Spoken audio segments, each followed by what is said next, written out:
Bonjour à toutes et bonjour à tous, très chères auditrices et très chers auditeurs. Bienvenue à tous chez Astro Curieux. Nous allons débuter le dernier épisode, le troisième, sur les simulations possibles, potentielles de notre existence. Est-ce que c'est une réalité, une simulation? On va faire des révélations un peu plus détaillées. On va vraiment rentrer encore plus dans le détail et vraiment dans la précision. Vous allez voir, c'est de toute façon toujours très intéressant. Et on va se concentrer donc sur la première partie, vous allez le voir, sur les origines profondes en fait de cette hypothèse que je parle depuis le début, sur cette simulation potentielle. Nous allons aussi explorer les implications scientifiques pour les théories actuelles de l'univers en fait, pour essayer de tenter d'expliquer un lien entre la simulation et les théories scientifiques avancées, comme l'entropie ou d'autres choses, la thermodynamique, le temps, etc. Et nous parlerons aussi des paradoxes qui sont liés à l'hypothèse de cette fameuse simulation. Et, en dernière partie, nous parlerons aussi de cette question un petit peu, je trouve un peu essentielle, mais peut-on vraiment échapper à la simulation? Est-ce que si par exemple on y était vraiment dans cette simulation, est-ce qu'on pourrait y échapper? Un petit peu à l'image des autres films qu'on pourrait voir dernièrement. Et après, bien sûr, à la fin, pour conclure, on fera donc la conclusion philosophique avec une réflexion vraiment ultime de savoir exactement qu'est-ce qui pourrait se passer si nous étions réellement dans une simulation.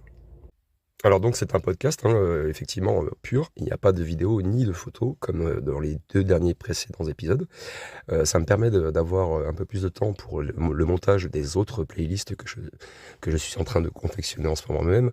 Et on approche des fêtes, donc j'essaie de ralentir un peu aussi le rythme. Ça fait beaucoup de travail en très peu de temps. Donc voilà, je pense que ça sera de toute façon suffisamment compréhensible. Si vous écoutez cet épisode, c'est le troisième, donc c'est que les 2 premiers vous ont plu, je suppose. Et voilà, il n'y a pas besoin réellement d'avoir d'images ou de vidéos. Il suffit de faire preuve d'imagination et de réflexion. Et après, vous vous faites plaisir dans les commentaires. Et si vous voulez poursuivre la discussion, eh bien, n'hésitez pas, je me ferai plaisir à vous répondre. Allez, bonne écoute à tous en tout cas, et c'est parti. Allez, commençons l'épisode par tout d'abord les origines profondes de l'hypothèse de la simulation. En fait, l'hypothèse de la simulation, bien qu'elle semble ancrée dans la science et les technologies modernes, elle trouve quand même ses racines dans des réflexions philosophiques millénaires et des représentations culturelles très anciennes. En plongeant dans ses origines, on peut découvrir que l'idée d'une réalité illusoire a fasciné l'humanité bien avant l'ère numérique. Alors on va parler un petit peu de Platon et la caverne. L'un des premiers concepts proches de l'hypothèse de la simulation est l'allégorie de la caverne de Platon. Je pense que ceux qui connaissent vraiment le sujet savent de quoi je parle. Elle a été écrite tout de même il y a plus de 2400 ans. Platon y décrit des prisonniers enchaînés dans une grotte, ne voyant que des ombres projetées sur un mur, qu'ils prennent pour la réalité. Lorsque l'un d'eux est libéré et voit le monde extérieur, il réalise que sa perception était limitée. Donc cette allégorie est peut-être interprétée comme une métaphore d'un univers simulé. Nous pourrions être des prisonniers, entre guillemets, de nos perceptions, incapables de voir la véritable réalité. J'avoue que c'est plutôt cool comme idée. Ensuite, penchons-nous un peu sur l'idéalisme philosophique. L'idéalisme, donc un courant philosophique développé par des penseurs comme Beckerley, Hegel et Kant, postule que la réalité est fondamentalement immatérielle et que notre expérience du monde dépend de la conscience. Et cette idée a rejoint l'hypothèse de la simulation en suggérant que tout ce que nous percevons pourrait être programmé ou généré par un esprit ou une entité supérieure. Alors, concernant les croyances mystiques et spirituelles, dans la tradition hindoue par exemple, le concept de Maya désigne l'illusion du monde matériel. Et selon cette philosophie, le monde que nous percevons en fait n'est qu'un voile cachant la réalité ultime. De même, le bouddhisme enseigne que le monde est transitoire et illusoire, et que l'éveil spirituel consiste à transcender cette illusion. Alors ces idées résonnent fortement avec l'hypothèse de la simulation. C'est pour ça que je vous donne cet exemple, puisque si notre réalité est une illusion créée par un programme, le but ultime pourrait être de sortir de cette simulation un parallèle intrigant avec la quête spirituelle. Alors bien sûr, on ne peut pas s'empêcher de parler de quelques œuvres littéraires précurseurs dans ce domaine. Bien avant l'invention de l'ordinateur, il y a des auteurs qui ont imaginé des mondes artificiels, hein. Marie Shelley, que je parle très souvent dans les tout débuts de ma chaîne, en 1818, Marie Shelley, elle explore la création artificielle de la vie dans Frankenstein. Et plus tard, il y a des œuvres comme Le Maître du Haut Château de Philippe K. Dick ou Simulacron 3 de Daniel F. Kalouï qui évoquent des réalités alternatives ou simulées. Et ces réflexions elles montrent que l'idée, du coup, que le monde simulé n'est pas uniquement une invention technologique moderne, mais plutôt une question profondément enracinée par notre désir de comprendre la nature de la réalité. Alors, dans cette deuxième partie, nous allons parler des implications scientifiques pour les théories actuelles de l'univers. Et l'hypothèse de cette simulation, elle offre un prisme, en fait, si je puis dire, fascinant pour repenser certaines des grandes questions de la physique et de la cosmologie. Et elle pourrait même expliquer des phénomènes encore inexpliqués. Alors, on va se pencher un peu sur le Big Bang, hein. Est-ce que c'est une simulation qui a démarré? On pourrait se poser la question. Le Big Bang, qui marque le début de notre univers, pourrait être interprété comme le démarrage d'un programme informatique, et cette idée, qui est très cool selon moi, est soutenue par la précision avec laquelle l'univers semble avoir été calibré pour permettre l'apparition de la vie. Et donc, si l'univers est une simulation, le Big Bang pourrait être le moment où les paramètres initiaux ont été entrés. On va parler un peu d'entropie aussi, et de temps simulé. La deuxième loi de la thermodynamique, très chères éditrices et très chers auditeurs, qui stipule que l'entropie, donc le désordre, hein, augmente toujours dans un système fermé. C'est toujours le cas. Et l'une des lois les plus fondamentales de l'univers, c'est donc celle-ci. Et donc certains théoriciens, ils suggèrent que cette loi pourrait être une règle codée dans notre simulation qui destine en fait à créer un sens de temps linéaire. Et donc si le temps est une illusion simulée, cela pourrait expliquer pourquoi il semble parfois se déformer dans des expériences subjectives. Parlons un peu de la conscience comme récepteur, ça c'est très intéressant aussi. Il y a un autre aspect intriguant, c'est le rôle de la conscience, hein. Moi-même, à mon petit niveau, je me pose énormément de questions sur la capacité de notre cerveau à emmagasiner tous ces souvenirs, toutes ces expériences. Et voilà, pour moi, je trouve ça hyper intéressant. Et donc, il y a certains scientifiques, comme le physicien David Chalmers, qui proposent que le cerveau humain, il fonctionne comme un récepteur, hein, qui capte des signaux, et qui proviennent de la simulation. En fait, cette idée, elle va remettre donc en question la notion classique, hein, selon laquelle la conscience est générée uniquement par le cerveau, et ça suggère qu'il pourrait être une interface entre notre réalité simulée et une source extérieure. Mais bon, manque de preuves, bien sûr, hein, voilà, on peut pas vraiment tout savoir. Il y a aussi un autre sujet sur lequel j'ai oublié de discuter avec vous, et qui me semble très important d'en parler. Ce sont les paradoxes qui sont liés à l'hypothèse de cette simulation. Et j'ai déjà fait quelques épisodes sur ma chaîne, hein, qui parlent du paradoxe, de plusieurs types de paradoxes qui pourraient exister potentiellement. Mais là, par rapport au paradoxe de la conscience simulée, j'avoue que j'en ai jamais parlé. En fait, si nous sommes simulés, comment expliquer la richesse de notre conscience? C'est vraiment une question que je vous pose. Une simulation, est-ce qu'elle pourrait réellement reproduire des pensées subjectives, des émotions complexes ou des souvenirs personnels?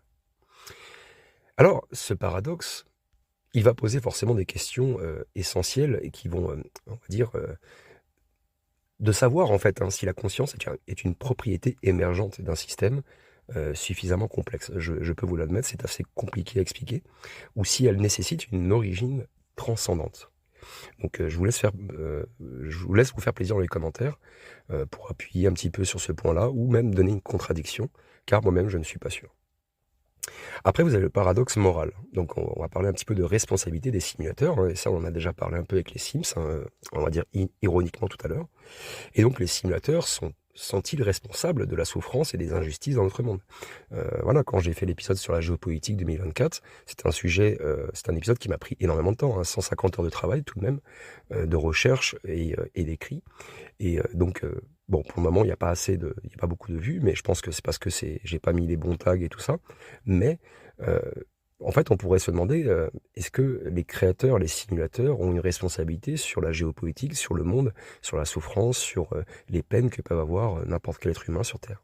Et je parle même aussi des animaux, hein, bien sûr, les animaux, les insectes. Voilà, il faut penser à tout le monde. Donc ce paradoxe éthique, il rejoint des questions théologiques anciennes sur la responsabilité d'un créateur. Comment le créateur interprète les choses. Et donc, il y a une autre question que je me suis posée, bien sûr, c'est et si cette simulation s'arrêtait? Il y a une hypothèse effrayante selon moi, mais aussi tout aussi fascinante, c'est que si notre simulation pouvait être arrêtée ou redémarrée, est-ce qu'on s'en rendrait compte? Que deviendrons-nous dans ce cas? Certains pensent que notre conscience pourrait survivre d'une manière ou d'une autre comme un programme sauvegardé, mais si tout disparaît, cela mettrait en lumière notre fragilité existentielle. Et puis vous avez plusieurs théories aussi qui parlent de que après la mort, donc une fois qu'on meurt, eh bien notre conscience, notre expérience, notre vécu se transforme et se déplace dans un autre univers, dans une dimension parallèle. Allez, pour finir, du moins ce petit épisode, on va parler un petit peu de qu'est-ce qui pourrait se passer si on essaye d'échapper à cette simulation. Et je vous assure, je vais essayer de retrouver le film, là je l'ai pas en tête, hein, parce que là je vous le fais à chaud, mais il y a un film qui me fait vraiment penser à ce qu'on parle, c'est qu'en gros, ces petits jeunes qui essayent de sortir en fait de leur monde, dans le monde dans lequel ils sont enfermés, eh bien ils essayent par tous les moyens d'en sortir et traversent, comme à l'image de, comment il s'appelle, Jim Carrey là, vous savez, qui découvre en fait que son monde n'est qu'un théâtre. Je me rappelle plus du titre du film. Eh bien, ça serait un peu la même chose dans ce type de série que je vous parle. Ces jeunes en fait qui ont voulu rompre avec leur propre monde, ont découvert un autre monde en forçant en fait les barrières et en pénétrant de force dans cet autre monde qui s'ouvre à eux en fait. Voilà, je ne sais plus c'est lequel, mais j'essaierai de faire des recherches et au pire je vous le mettrai dans les commentaires. Allez, on va continuer sur la prochaine section. Donc, peut-on vraiment échapper à la simulation? Si nous sommes dans une simulation, est-ce qu'il y a des moyens de transcender ou de sortir de ce monde, hein? Donc, il y a certains scientifiques qui suggèrent que des expériences avancées en mécanique quantique pourraient révéler des limites du programme, comme des erreurs ou des incohérences dans les lois physiques. Et donc, ça nous amène à parler de piratage et de la simulation. Il y a des penseurs transhumanistes comme Ray Kurzweil, je ne sais pas si je le dis bien, qui spéculent qu'à mesure que nous développons des technologies comme l'IA et l'informatique quantique, eh bien, on serait susceptible potentiellement d'interagir directement avec des simulateurs. Cela pourrait inclure pirater, entre guillemets, la simulation pour comprendre en fait ses règles sous-jacentes et communiquer même peut-être avec ses créateurs. Alors bien sûr, on peut parler aussi de transcendance spirituelle. Il y a certaines traditions spirituelles qui enseignent que la méditation profonde ou l'éveil, ou même la visualisation créatrice, comme je le pratique plusieurs fois par jour, ou même par toutes les nuits quasiment, je fais de la visualisation créatrice. Si ça vous intéresse, n'hésitez pas à me le demander, je vous en parlerai, ou je vous ferai un épisode là-dessus. Et ça permet en fait de transcender un petit peu la réalité qu'on perçoit de notre monde.